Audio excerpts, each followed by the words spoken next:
अगर पांडव हार जाते और कौरव जीत जाते तो आज आप और मैं कृष्ण जी की जगह शकुनी की पूजा करते होते, क्योंकि शकुनी उस साइड वही काम कर रहे थे जो इधर कृष्ण कर रहे थे। इंटरेस्टिंग, सोचिएगा इसमें, बहुत डीप हो गया ये। शकुनी के पर्सपेक्टिव से महाभारत देखेंगे तो आपको ये भी लगेगा कि शकुनी भी अपनी जगह सही था, क्योंकि उसका एक ही एजेंडा था कि इस पूरे वंश को बर्बाद कर दूंगा मैं। उसने किया।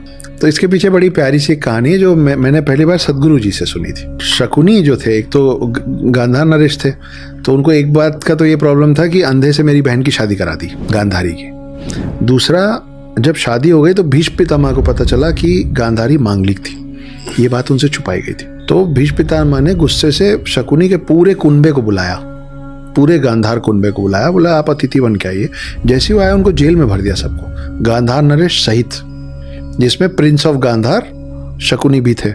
और उनको रोज एक मुट्ठी चावल देते थे सबके बीच में खाने के लिए। एक मुट्ठी चावल से कैसे खाएंगे इतने लोग? धीरे धीरे वो पेरिश होने लग गए, मरने लग गए। तो सबने मिलकर डिसाइड किया कि हमारा अगला जो प्रिंस है उसको जिंदा रखने के लिए एक मुट्ठी चावल इनको खाने दो, हम लोग तो ऐसे भी मरेंगे, मर जाते हैं। रोज शकुनी की नजर के सामने एक एक करके लोग मरते चले गए। ये महाभारत शुरू होने के पहले की बात है। और शकुनी बैठ के देख रहा था अपने सब रिश्तेदारों को मरते हुए।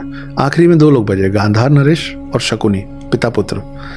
तब पिता ने बोला कि इधर आओ, मेरे को तुमको एक तोहफा देना है। तो जब वो पास आए, पूरे शरीर की ताकत अपने पाँव में लाके उन्होंने शकुनी के घुटने पे लात मार दी और शकुनी का घुटना टूट गया। चीखते हुए दर्द में बोला, ये क्या किया आप? मैं आपका बेटा, इसलिए मैंने तुम्हारी टांग तोड़ दिया। हर कदम चलते समय ये याद रखना कि पूरे गांधार के सब लोगों का इस कुरुवंश ने क्या किया था, पहली बात। दूसरा, अब मैं तुमको तोहफा दे रहा हूं कि मेरे मरने के बाद मेरी हड्डियों का पासा बनवाना, जो मांगोगे आएगा। वो वही पासे थे जिसमें पांडव सब कुछ हारे थे।